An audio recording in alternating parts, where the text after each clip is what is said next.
asked us to take you on this journey, we had no idea that the Belongil estuary was in such bad shape, and we were really surprised to find that this story of the Belongil applies to most of Australia's coastline.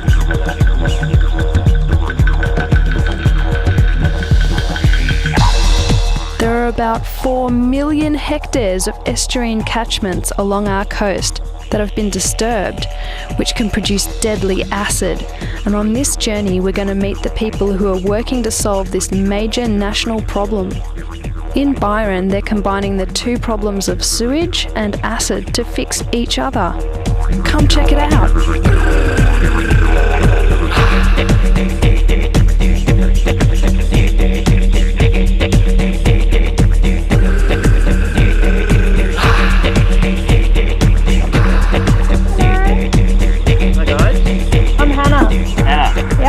David. I'm David Potts. I'm doing some research here in this estuary. What are you guys doing? We'd heard a little bit about acid sulphate runoff and fish kills and stuff, but we don't really know very much about it. Can you tell us a bit more? Well, it's great to see someone taking an interest. What are you actually doing with this contraption you've got here? A sample sediments. Sediments are really important in this system. This is a standard little intermittently closing lagoon. Pretty typical of along the coast where it closes up for a while, the bar goes across the entrance, closes it all up, water builds up behind and then busts out. Either council opens it with machinery or it opens itself with a flood. And when it opens, some really interesting things happen. Like every year there's a major fish kill. I think you've been hearing about the kills already. I saw some of the dead fish. So it's a pretty major kill every year, but that's only one part of this whole thing. The other thing that happens is for 3, 4, maybe 6 months sometimes, really bad water comes down from the catchment and just flows out. Kills the whole estuary, but you don't see any dead fish. They're already dead. There's none left. Yeah, so there's two things happen, and what I'm doing with this is trying to get a handle on the sediment, what's in that black sediment. So you can see out there now, it's like reddish brown water. Down at the bottom, there's usually 30 or 40 centimetres of black stuff, and it's in that we're really interested in what goes on, because what happens when the mouth busts, all the water flows out fairly fast and that sediment starts to get stirred up, and that's what kills the fish. It drags all the oxygen out of the water. Right. And it's what happens after that quite often is more damaging than the first kill. We might lose a few thousand fish in the fish kill, but when the whole estuary is wiped out for 6 months, what do you think's going on in here? Nothing. Nothing at all.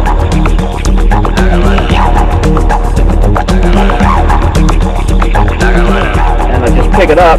You see how I'm holding the water there? Then I just put it into a sampling bottle, take it away and get it analysed. Excellent. And what have you found in the past? We've seen the impacts of it, we've seen the effects of it. It kills the fish, drags all the oxygen out of the water. The interesting chemistry is, what's in that sediment, and what we think is in it is a lot of iron. Yep. There's a lot of research being done in other areas, other catchments and estuaries, and we figure that it's monosulfides, and iron is the main product of the acid sulphate process. It's mostly the iron and some of the other metals that the acid liberates. The acid up there makes these iron and metals dissolve, so that's why the water's red. Okay. Now, it takes a little while to kind of understand that, but that's how it works. So this iron red water comes out. When the mouth's blocked, it just sits here, and it slowly turns black and falls to the floor again. Does it get more potent when it sits like that, when there's no outlet? Does it gather force and have more of an impact? It does. And that's what happens. So we see some interesting chemical changes take place. We get a fair bit of monitoring done here over the last couple of years. Byron Council staff are really good. They've got a great lab. So we're slowly getting our heads around what we should sample, how we should sample, what we're looking for, and how much it all costs. It's pretty important. It costs a lot of money to sample. So this is one of the things we do. We're trying to work out little simple methods like this. Observation of watercolour is really important, because we get a lot of red water through here. Quite opaque, can't see into it much. See how you're stirring a little bit up there now? It's pretty hard to see into. And this is a good day. It gets really bad here. It doesn't look too good. The whole estuary just gets full of this stuff, all the way up like kilometres. That's what happens here. The whole estuary is just completely dead. Takes all the oxygen, and the fish have got no oxygen. That's why they all die. And what's this oily substance on top of the water? Is that part of it? Yeah, that's a bacteria that feeds on the iron. Right. It's just a really natural bacteria. And in a sense, that whole iron process is pretty natural as well. It's just the quantities. It's too much of it. There's tons of it comes down. Yeah. So big heaps, tons of acid come down, and then tons of iron, and there's other metals in here too, manganese, aluminium, and they're all pretty toxic. So that's basically what we've been seeing. Don't forget there's a lot of other influences in this catchment. There's stormwater up there, there's sewage effluent from out at West Byron, so there's quite a lot of influences, you know, there's a bit of agriculture. But what we see here is that the overwhelming influence is acid sulphate runoff. What would you like to see happen with this? Well, we're working away on it. We've got quite a good positive things happen. The estuary management plan has been written and there's quite a few policy documents, and a lot of people have come together. The government agencies are pretty supportive generally, and we've got a process working with the landowners out there. I started here now 5 years ago looking at my first big fish kill, and today I work mostly up in the catchment because I followed that up. The trail is like a red trail of iron. We've had to get a whole change in the laws to be able to open this estuary a little bit earlier. We don't let it build up to the extent that it used to, so we've tried to take the worst off the fish kills. And this year for the first time we did that, and it was great. I was here and I saw like thousands of prawns and a few fish going out with the flow when we opened it a little bit earlier. So those kinds of things are happening, but we still need to redesign the drainage system up there to reduce the flows of acid coming down. We get some structures in the drains. We've got a few pilot projects going, so we know how to do it. It's a case of working slowly through it with all of the people who are involved.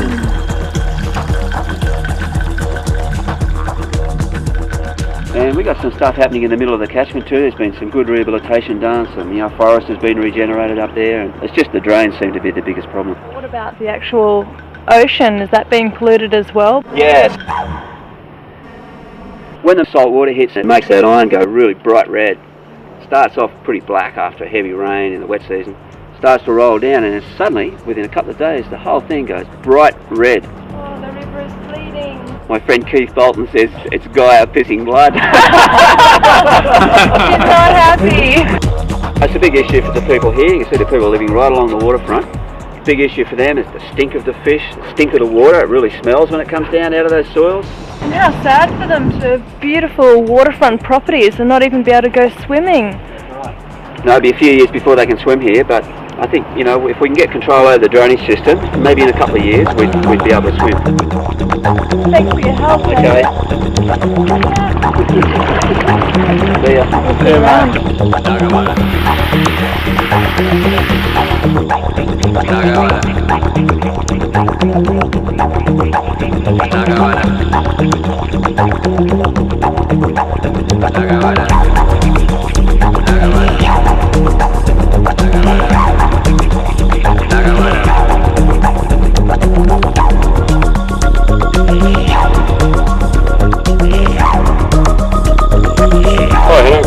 New South Wales Fisheries. I'm the Senior Conservation Manager for this area, and I've been working with acid sulphate soils and this environment since 1989, and I've been dealing with the fish kills that have been here. The problem with this huge change to our landscape is that the farmers didn't do it of their own accord. They did it under the advice of government. We, the government, thought back in the 50s and 60s that the right thing to do was to drain the land. If we drained the land, we could have more dairy cattle, and that would be the saviour of the North Coast. And as we've learnt, that we did that the wrong way, and now we're expecting the farmers to do something different. We provided the support for these drainage systems. Now we have to provide the support to change it. And that support is not just technical, but it's financial as well. So we can't expect them to, now that they know that there's a problem and know that they could do things better, to do it all off on their own behalf. The whole land is underlain with acid sulphate soils. When we start putting drains through it, we start creating the acid coming out of oxidised acid sulphate soils. And iron and aluminium, both of which at certain levels can be quite toxic, it will result in fish kills. Probably the best thing is actually to return the natural hydrology. These areas have been deeply drained. The farmers probably don't need these drains to be as deep. If they weren't as deep, the water would stay on the floodplain longer, the subsoil would be wetter, and there'd be less acid produced. There would also be less transport of the product out in a quick rush. A combination of those things would result in less fish kills.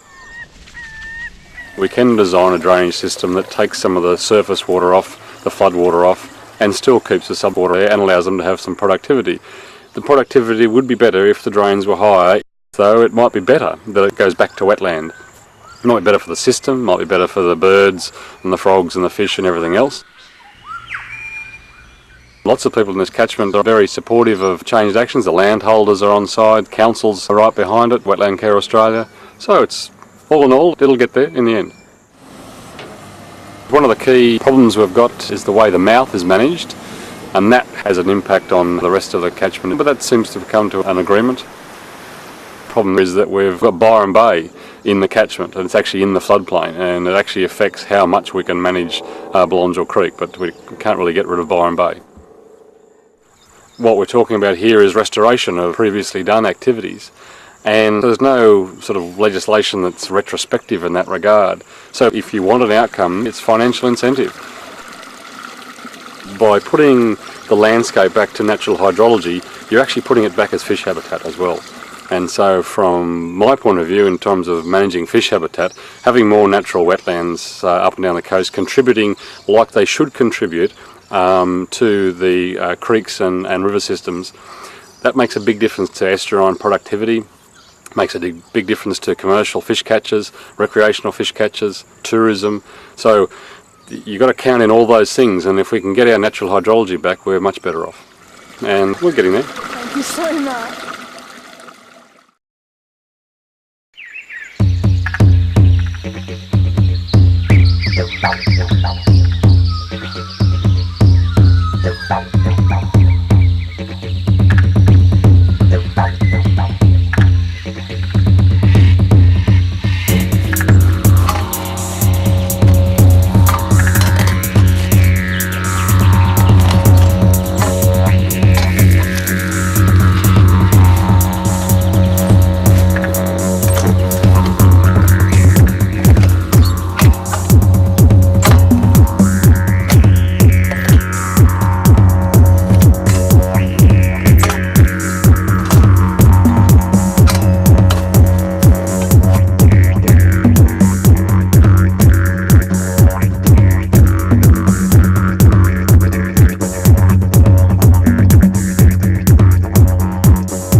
So this is what it's going to be looking like in about 10 years' time, all those little trees that we're planting. Wow, it's beautiful. It's magnificent in here, isn't it? Yeah. And these trees are about 10 years old and they're very densely planted. Now, the reason why we're planting them so densely is because we want to maximise transpiration, the amount of water that they pump out of the ground. One of the important aims of our project is to get rid of water. So these trees are biological pumps. And these trees during a hot, dry day will pump up to, say, 170,000 litres per hectare in a day, which is a pretty big whack of our effluent. Amazing. Wow. And this is a good example of eco-technology. Amazing. I'm doing all that work for free for us. Exactly. Very efficient. So we get ecological restoration, we get our acid sulphate soil management. This stuff that accumulates here is peat. That's about 50% carbon. Wow, it looks so rich. It's very biologically active, but these trees will actually suck carbon out of the air and pump it into the ground in long-term sinks. So that's going to help us with our greenhouse effect too. Wow.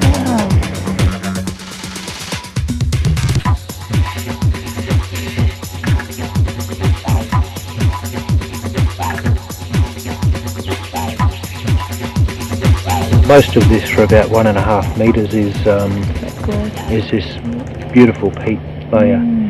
Embedded in about 80 centimetres down, there's an acid sulphate layer that was formed around 5,000 years ago, and that's what causes the acid sulphate soil problems these days. How is that caused? Around 5,000 years ago, the sea level was actually about 1 metre higher than what it is today. And when you get sea water meeting fresh water, you get an environment that's high in iron. The iron washes off from the slopes, and the sulphate from the seawater. And bacteria combine this iron and sulphate to form what's called pyrite. And that pyrite is an iron sulphide. So that biological reaction actually creates the acid sulphate soil. It's a naturally occurring phenomenon. And it's only when you drain these systems that pyrite becomes a problem. Normally that pyrite will oxidise over a long period of time, letting a little bit of acid every now and then into the environment. But when we drain the system and let that oxygen into the soil a lot, it accelerates that process many times over. So instead of little bits of acid, we get big slugs of acid go in there, and it's just too much for the ecosystem. The downstream ecosystem's adapted to little bits of acid every now and then, and it thrives on it. When we put 10 times more acid into the system, it just can't cope with it. It's just about keeping the right balance. Exactly. And that's what we're doing with the effluent. We're increasing those water tables, only letting little bits of acid ever produce, and using the alkaline effluent to neutralise the acid. So when we do get discharge of the groundwater into the drains, it's of a much higher quality than if we weren't applying effluent to it. When you drain the land, one of the problems is the peat layer can catch on fire, and there have been some very serious peat fires around here in Byron Bay. And that only occurs when you drain the land. And the unfortunate part of this is that all that carbon that's been locked up from this gradual accumulation of leaf matter gets released very quickly. So we're basically releasing all that carbon back into the atmosphere. So it's important we don't continue to burn these peat layers. Now, our effluent reuse project, of course, we're going to be keeping the water tables high, and even if a fire does get into the trees, they're pretty resistant to it. They just shed their skin and continue on. They do. Great. Melaleuca trees were here originally, and we look at the peat layer, it's about 1.5 meters deep, which indicates a long, many thousand years. So we're replacing the ecosystem which was originally there.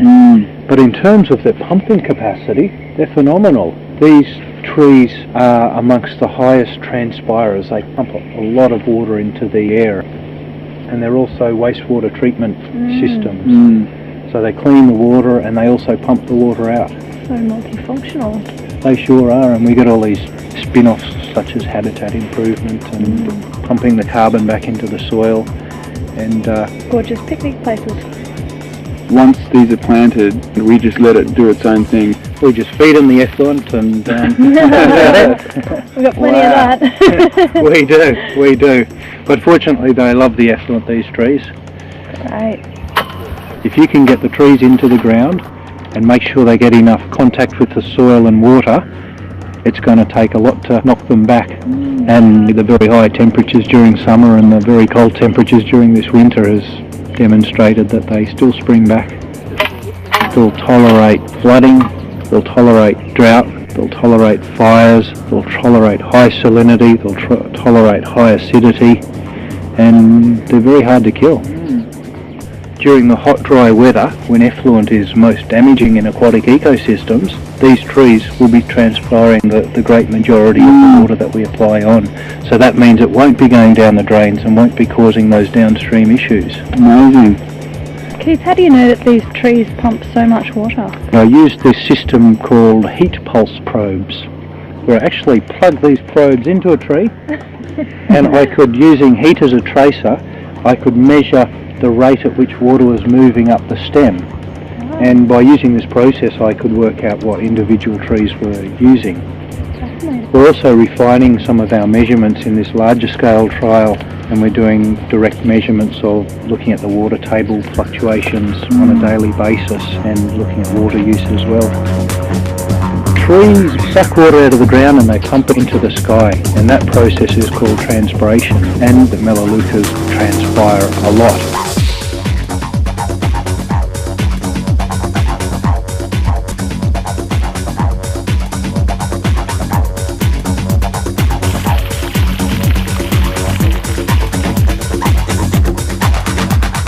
Transpiration rates will be increasing over about 8 years until full canopy closure occurs, and once it reaches 8 years old, the transpiration will remain fairly constant.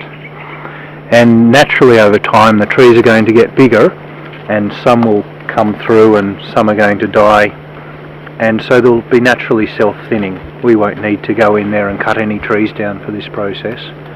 So they're pretty low maintenance. Once we've got them planted and got them irrigated, there's very little that we'll need to do to maintain these ecosystems. Melaleuca wetlands are exceptionally rich sources of biodiversity, so they keep maintaining our native animal stocks, and they flower prolifically. They'll flower when we waterlog them many times a year, and that nectar that's produced from that will feed a whole range of bats and birds and native animals. And the habitat value, the holes in the trunks as they get older, and the bark itself provides a lot of habitat niches. So what happens when we get a large rainfall and we've blocked all these drains and the water table rises? We keep the water table at least 10 centimetres below the surface, and we don't irrigate if it's above that amount. So if it rains, it can rain up to 90 mils, and if it does overtop, then a lot of that water will be rainwater as opposed to effluent. So it's a bit of a safeguard of minimising the effluent discharge into the waterways. And when it does, it's going to be of a much higher quality than what it would have been otherwise. In terms of the acid flow into the creeks, what we're doing is managing the water table so we don't create any more acid. And the effluent is actually alkaline. So when we're adding it, it's decreasing that acidity. So it's going to be a better quality. I did a trial in southeast Queensland where I was putting raw sewage at quite high rates into a constructed Melaleuca wetland, and within a couple of hours the wetland had stripped most of the sediment, most of the bacteria, and within one day there were no fecal bacteria left. It had killed them, and it removed over 95% of the biological oxygen demand, the suspended solids, and the majority of the nitrogen. So we should just do away with toilets altogether, and we can all just have a little plot of Melaleucas at the backyard. Well, actually there's merit in that, Hannah, there's merit in that. I'm very proud of the Byron community, as a matter of fact, for insisting on going the effluent reuse wetland regeneration instead of the ocean outfall approach. I think it's a sign of a very healthy community that can stand up and say, we want to live sustainably, and that's what we're doing. Fantastic. Thank you, Byron.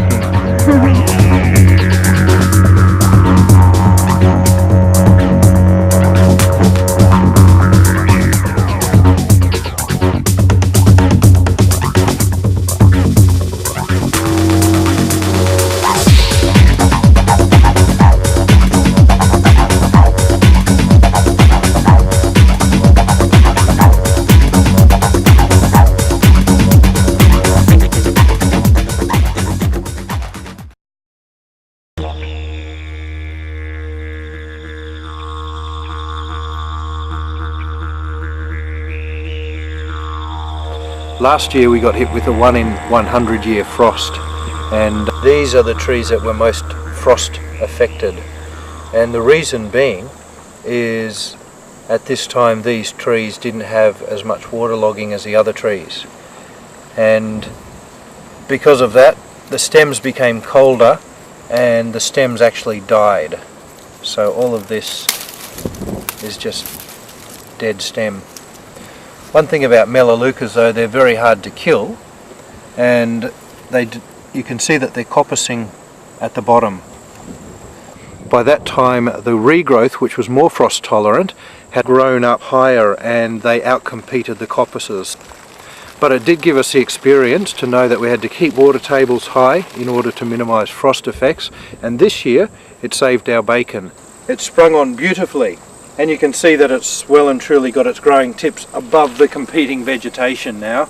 So these ones, no problem, they're going to go ahead and will be trees taller than I am this time next year.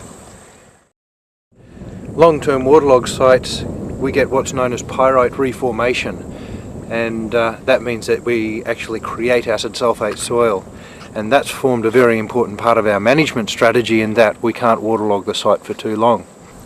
Watch when I put my boot in here. You can see all the bubbles of hydrogen sulfide gases forming, and these gases are created by anaerobic bacteria which are forming iron sulfide or acid sulphate soil.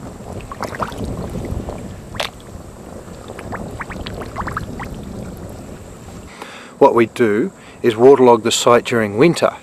We've had frost 2 years in a row, and the second year we had high water tables, and that created a thermal blanket. It decreased the severity of the frost. And during winter it's colder, we hypothesise that pyrite reformation is going to happen slower during winter. One of the amazing things about these Melaleuca trees is they are so tolerant of waterlogging. They can pump oxygen down to their roots through their bark.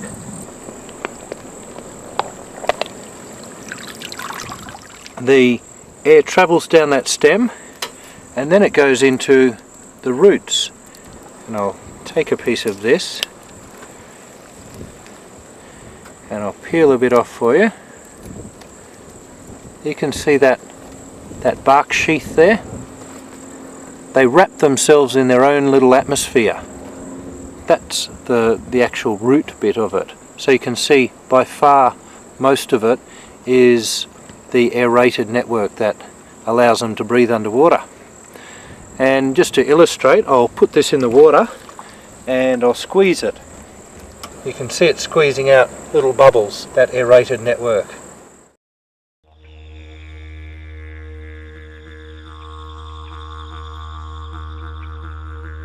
Just turn the pump on. A bit of a funky system. Try to get it up. There we go. And that's how we take our sample.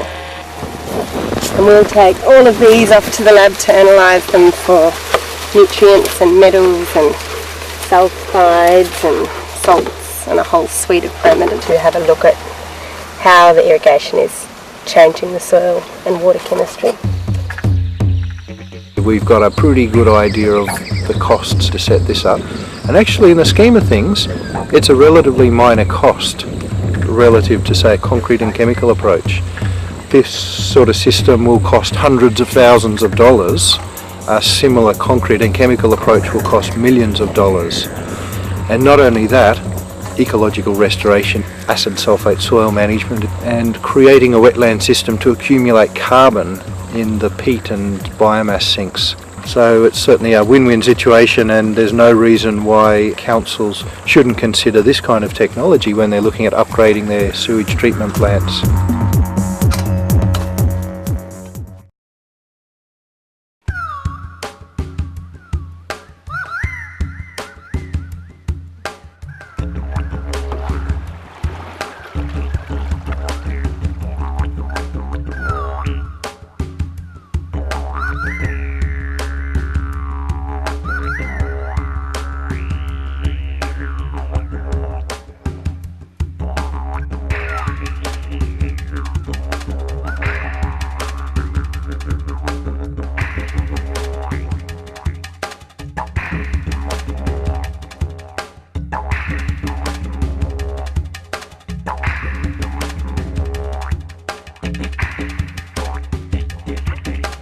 Hello. Hi.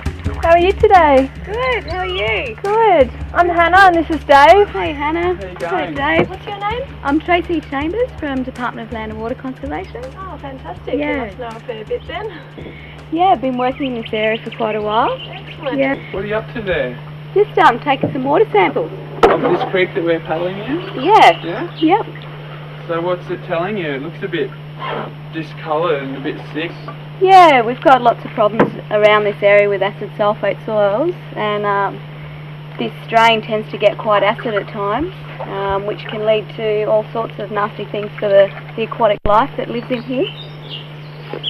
Do they help this creek at all, the trees, or? Yeah, sure. I mean, what you see on this left-hand side is just some beautiful Melaleuca wetlands, and the swamp forests play a really important part in filtering the water. Yeah. They actually act like kidneys to the rivers and creeks, and they take up a lot of the nutrients, and they also settle out a lot of the sediments and basically just act like a cleanser to the waterways. And not only that, but they provide fantastic habitat for birds and animals and all the wildlife. Yeah. And these farmlands over here on the right side, what do they do? That's an interesting question. Well, basically, I mean, we've got to balance natural ecosystems with primary production, but we're working towards getting some better management practices in place so that land use can I guess, work in harmony with the natural forests and basically not have so much of a negative impact on our waterways. Is there acid sulphate runoff coming from these farms here?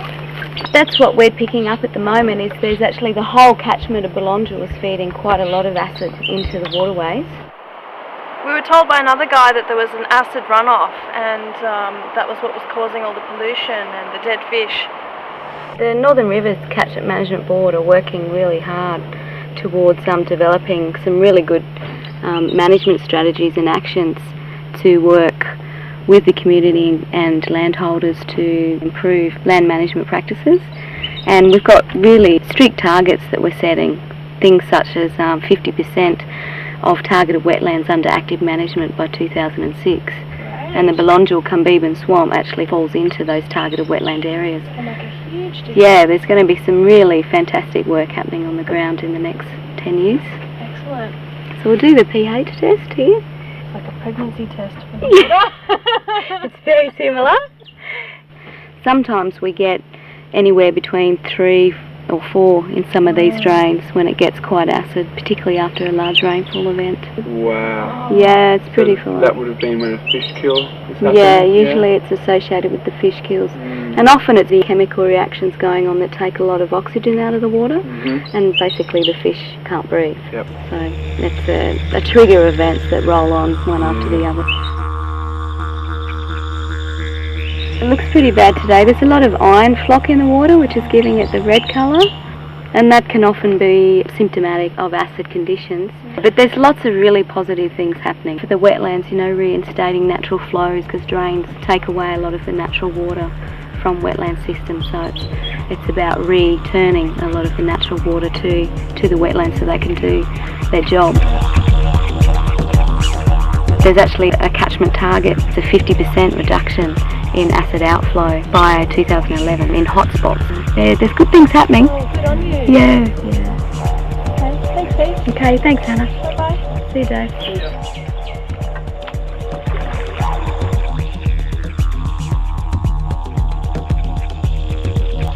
How's it going? You might know what's happening here. This is a huge mosquito breeding area because it's been drained. And whenever you've got acid water, you've got very few predatory fish that eat the mosquitoes. So the public should be concerned about acid drainage. Well, it's definitely worth cleaning up. It's a disastrous drain. It really is. Yeah. Every time they go in and clean a drain or spray a drain, they're reinstating its point source pollution status. Thanks for your help.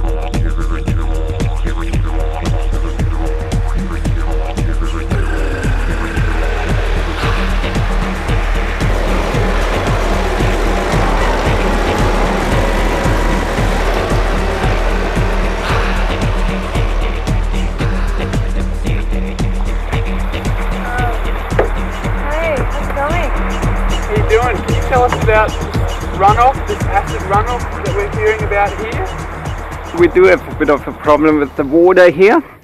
The acid soil makes the water acidic and causes the fish dies. We are trying out keeping the water level up and try to prevent the acid soil from oxidizing and the acid being released into the water stream. At the moment we are working at this open area here. It's about an acre of land. We put about 800 Melaleuca trees in with the help of Wetland Care Australia and Volunteers Australia. It was all pretty badly weed infested, which we are trying to eliminate bit by bit and replace them with native vegetation, mainly Melaleuca and other trees which should be living here. It's very hard to hand water 800 or 1,000 plants, get the water level up and the saplings can go down. And Melaleucas, of course, do like it wet. And I think we'll end up having blockages on each drain. That's what I'm hoping for, because I think that's a good thing. It's lowland and it's wetland. It's all prone to flooding, and 95 of my 100 acres flood in heavy rains. It happens about every 3 years or so. It fills up that drain and it goes about halfway up on the other side. If it's too high, we can open the mouth, and if it's too low, we can block off the drains with simple drop board mechanisms and keep the water level up, which would be essential to control the acid soil. So is all this water here bad for the estuary? Yes, and we have to stop that. It's like an ocean outfall, basically, so it must affect the ocean and our newly established marine park out there. Hello. G'day. How are you? G'day. I'm fine. I'm Hannah. Cole Draper. Nice to meet you. Dave. Is this your place here? No, it belongs to a friend of mine. Actually, I'm here because I'm the secretary of the local drainage union, and What's going on with all this scum and sludge on the top of the river here? Fascinating question. I'm learning, but I know the changes that I've seen in the last 30 odd years. It's got an acid problem, it's got a congested mouth down at the beach which is not effective, and it's got more surplus unnatural water than you could poke a stick at, plus throw in a few thousand people who live right on the bank of the Belongil. You don't have a great deal of leeway with this. It's no longer natural. Yeah. We put the drain in. Whether it was a good idea or a bad idea, it was done. The government encouraged us. We put the drain in back in 1912. We dug the thing down to sea level, and we've looked after it ever since. Since we dug it, we dried the country out. The ground levels have sunk because of this muddy sand, the muddy silty sand has subsided. So the ground is now more flood prone than it ever was. Plus the fact that peat fires have been through and the ground subsided courtesy of the loss of the material. So our land levels have fallen so far that if we did fill the drain or block the drain, we would be looking at water everywhere. Well, we are living on a wetland. That's true. It was very much a mistake on the part of the landowners back in 1911, and it's unfortunate that somebody invented the Water Act, and as a bright idea they said we need to feed the people. Let's drain the they didn't call it wetlands then, they said drain the swamps.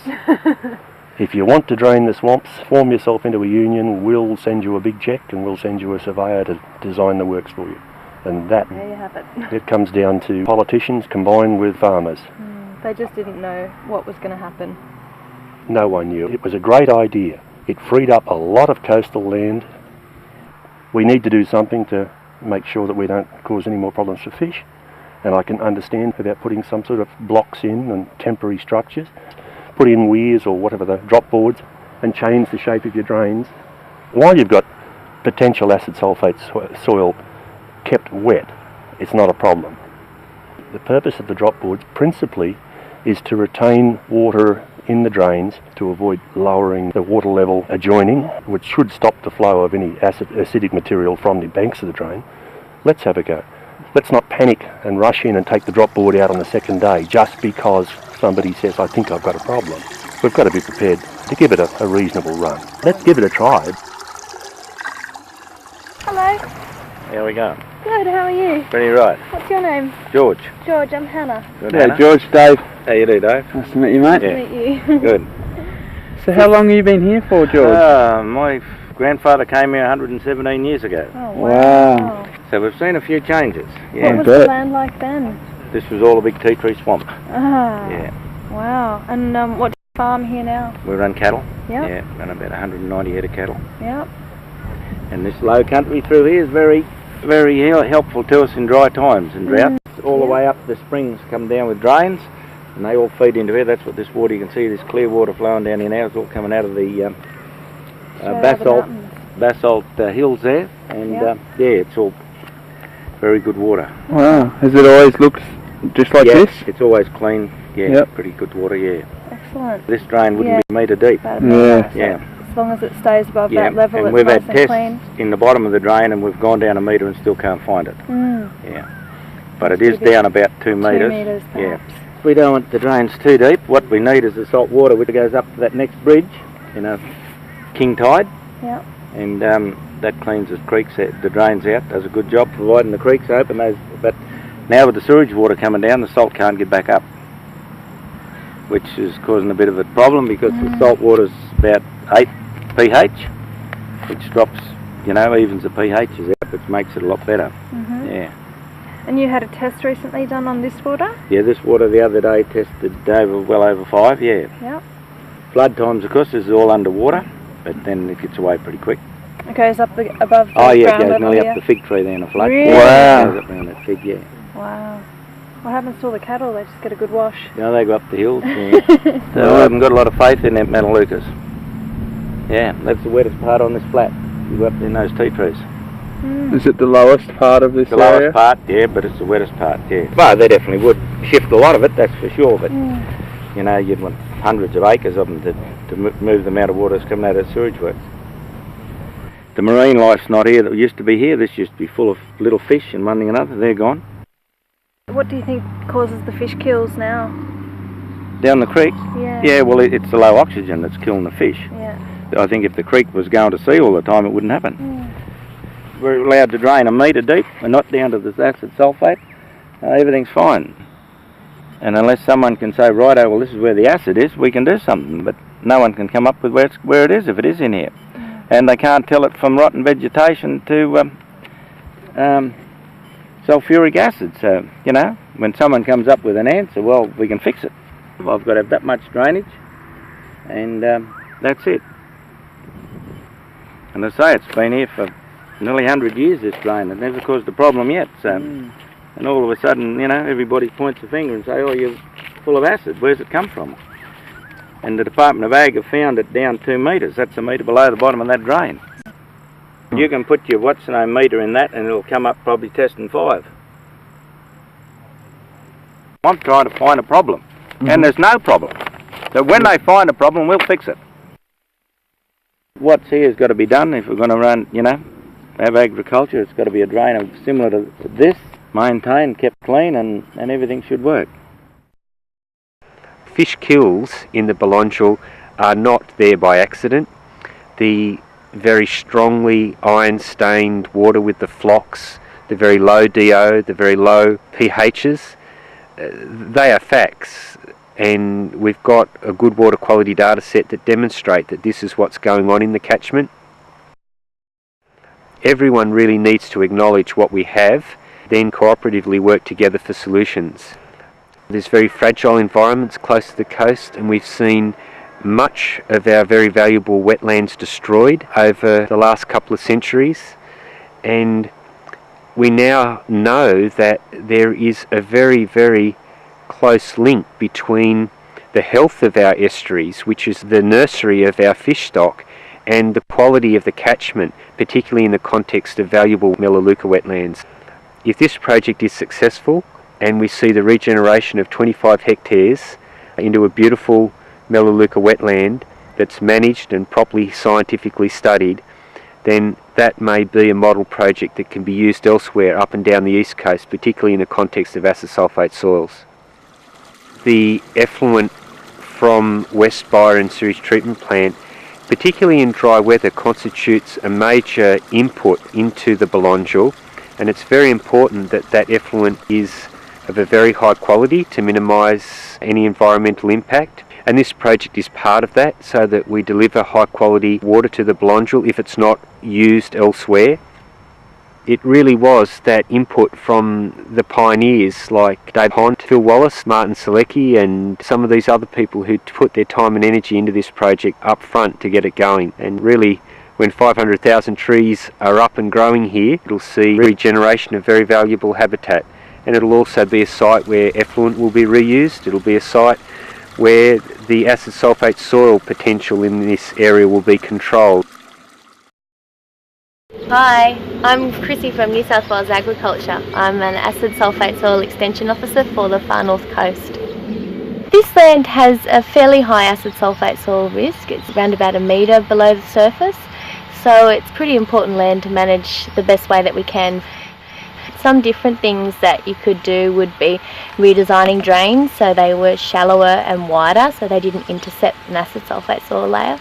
Also, drop boards or in-drain water control structures just help to maintain that groundwater level in the drain, and that's really where most of the acid discharge comes from. It's the groundwater that's entering the drainage system. What we're trying to do is return to as near a natural water regime as possible, and at the moment you have a lot of groundwater drainage occurring in this area at different times of the year, and that's the main way of acid entering the system.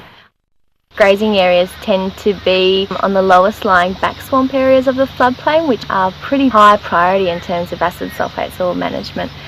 Instead of having continual sort of grazing opportunity throughout the year, it's going to be more periodical. You can get a boost in productivity with doing that because you have better pasture growth and improved water quality, biodiversity, native vegetation, and giving them a revenue for that. There's not one stakeholder here that's not interested in improving water quality, and there's not one stakeholder here that doesn't want to see the Belongil healthy. We have topographic maps, and we also have the acid sulphate soil risk maps. We have melaleucas that are in blossom at the moment. There's rushes, there's couch grass, so different plants thrive in acidic areas. You also have water indicators, different water colours that can occur in the drain, and often we've seen the Belongil Creek iron stained. That's an indicator. Clear water as well is an indicator. There's soil indicators as well, and they're things like monosulfidic sludge in the bottom of your drains and scalds that you can get sometimes on the top of your ground surface. And then there's the field peroxide test.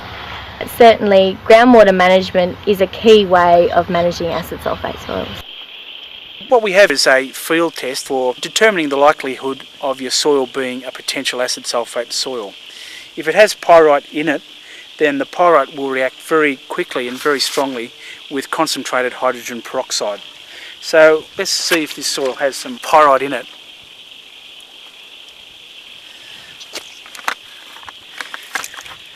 We can see already there's starting to be an evanescence in the hydrogen peroxide.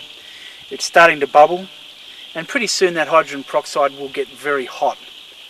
Already we can see that this is a very strong reaction. Sometimes this reaction takes a few minutes to start. Here it's obviously starting very quickly, and once it starts to go, it will get stronger and stronger.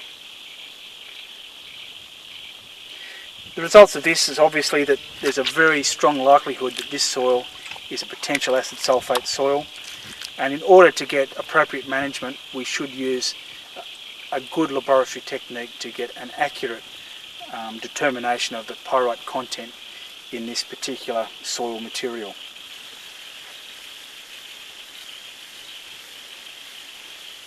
Here we go.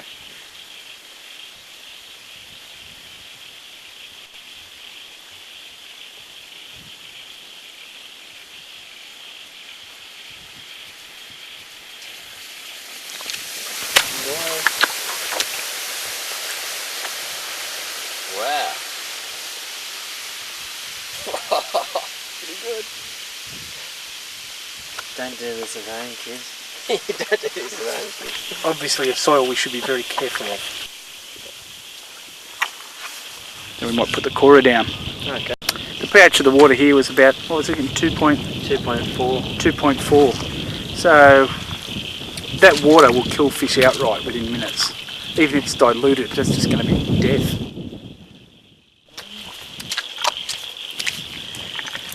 Okay, well that's a core from the sediment.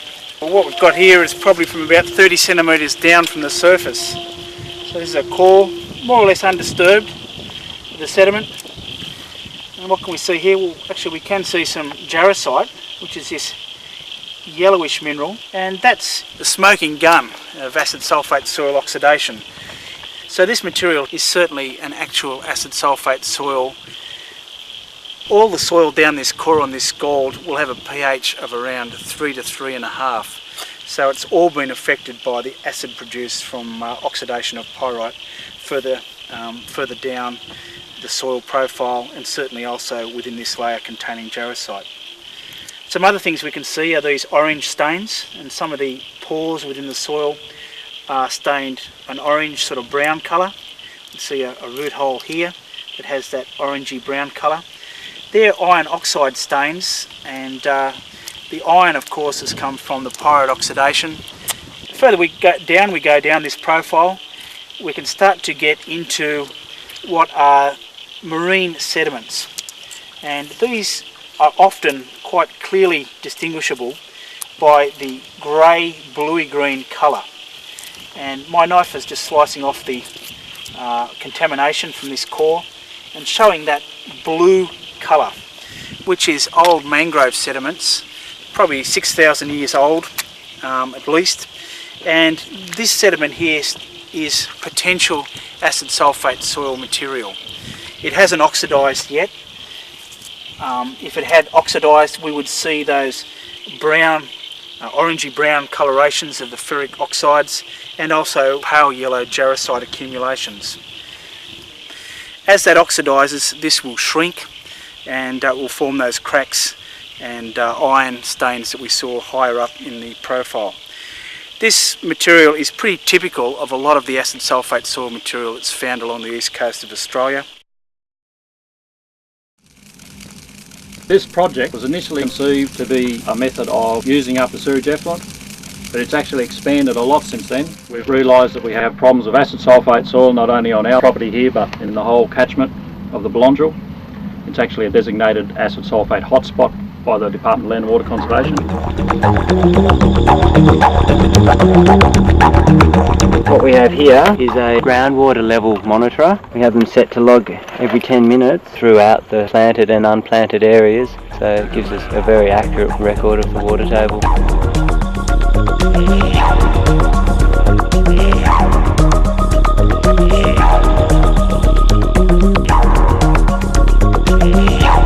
These wetlands to produce high quality, high productivity water for estuaries. From what we've seen on this project, the work that's been done over the last 1.5 to 2 years already, is that we can control the groundwater fairly easily. It's not as complicated as people think.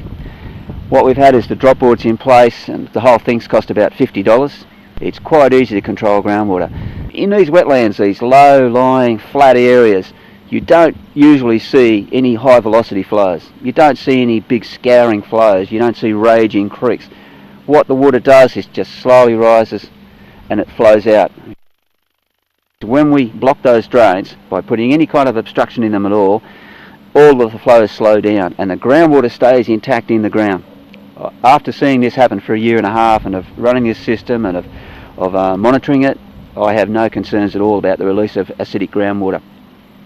Block those drains, and what we see happening is exactly the same thing as happens in the estuaries. The breakdown of organic matter and the reduction of oxidised sulphates back to a reduced form where it has no oxygen, and the acid, in fact, it's held in the ground and it's locked up there safe.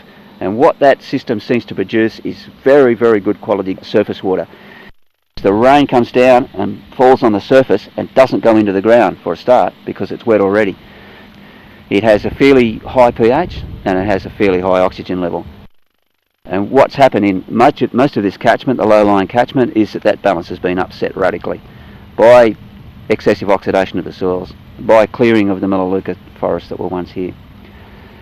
With a restored area, we're going to see Melaleuca forest with a fairly thick litter layer, good peat layer. It provides a lot of insulation for the water below. It stops the drying out process from going too far. The Melaleuca trees themselves, the roots don't seem to get down very far into the soil. We probably see about 1 metre down, not much lower than that. So what seems to happen is the Melaleucas take up large quantities of water, and Keith's using that here in this project, using that facility and the function they have to take up the larger quantities of effluent to high growth rates. But once the water table gets down below those roots, they seem to stop taking up. And when you have that peat layer, that litter layer on top as a kind of a mulch layer, provides good insulation, stops that evapotranspiration or reduces the rate substantially, and what we see when we dig down underneath those Melaleucas and underneath the litter layer is still fairly moist soil, very low oxidation rates. And all you see from the results of those oxidation rates, you might see sometimes pH might drop from 6 to 5.8, those sorts of things. As we know out here only just a few hundred metres down, further down in this catchment, what we see down there, the number of hydrogen ions is unbelievable, and we get pHs as low as 2 or even lower. The pH of the groundwater actually increased when we irrigated it with effluent, and furthermore, toxic metals such as aluminium decreased. So in terms of acid sulphate soil control, it's a success. actually just putting in the last trees of our first 5 hectare planting. So it's quite an exciting moment, and these little saplings have got quite a job ahead of them. There's been a lot of scientific analysis done on this site. So far we've sampled around 700 soil samples and we've analysed them for a lot of components, and I'd say that it's probably the most intensively studied acid sulphate soil site in Australia now. This probe monitors the pH, the dissolved oxygen, the ammonium and the temperature every 15 minutes. So these trees were pumping in dry, fairly low relative humidity conditions, about 17 litres per metre squared per day. So that's about 170 kilolitres per hectare per day. Give me a finger. We're going to have a joint index finger here going on. See, this is Byron Shire Council, Southern Cross Uni, collaborative with the community. Let's working go. finger to finger. So, there she blows. The only losses we've sustained on this project have been when the wallabies broke in the first week, but after a little bit of fence patching we ameliorated that problem. As well as measuring the groundwater table, we're measuring the pH, the electrical conductivity and the redox and the temperature of the water. And as that water table decreases, the pH significantly decreases. We're probably down to maybe 10 to 20% of our original fish stocks, I think, along the east coast. There's one way of getting them back because the fish system really stopped here. We've got the long-term objective. We just now need to move with certainty in terms of environmental impact, make those determinations and then fund the program. But the political will is there, that's the important thing. We're very happy with their survival rate, which is kind of natural because this is their natural habitat and environment anyway.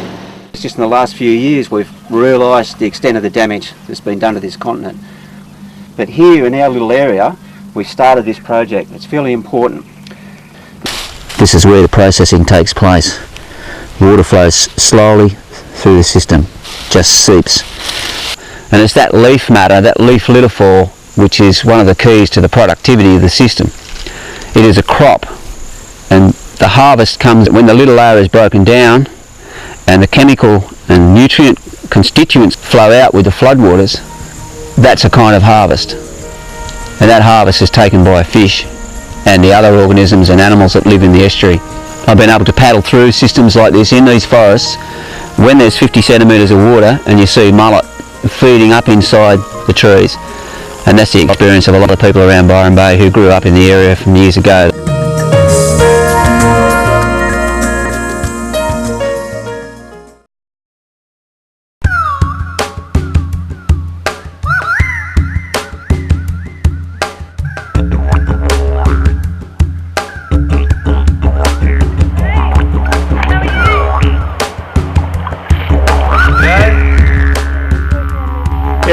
It's a flow monitoring station that was installed for the environmental impact statement for the sewage treatment plant upstream here. And this was part of the process of monitoring the flows from the catchment, flows from the sewage plant, and upgrading it so that it's a sustainable outcome. Oh, hopefully that'll happen. Yeah, there's big problems in this catchment and we need to work together to fix them.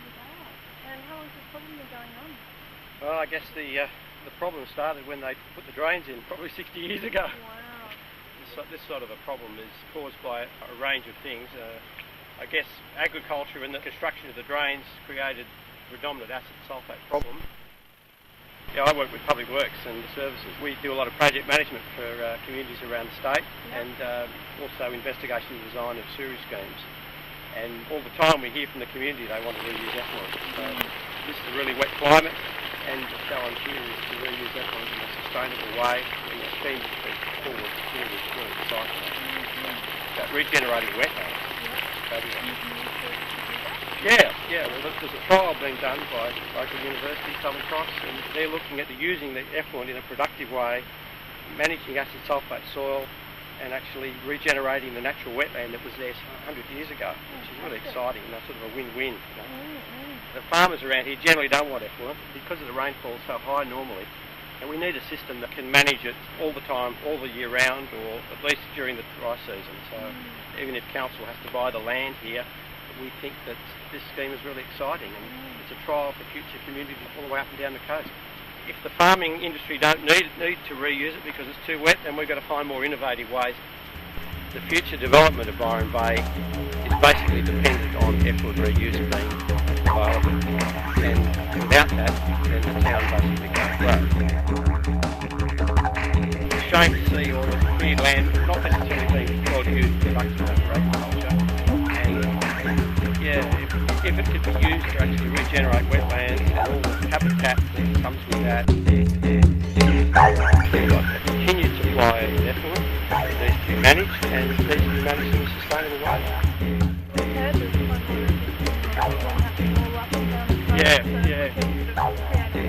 Absolutely. This is what I see. I think it's a real potential model. And acid sulphate's a problem all the way up down the coast too, so we can actually improve this regeneration system and control acid sulphate, but also reuse effluent in a productive way and get it out of the waterways, which is what the community wants to do. Hopefully this water quality will be better and better and better as these acid sulphate problems are solved. It's all about trying to work together as a community to get a good outcome. Absolutely. Our organisation is really pleased to be involved in this one because it's likely to lead the way for other schemes in the future. Take care. Bye.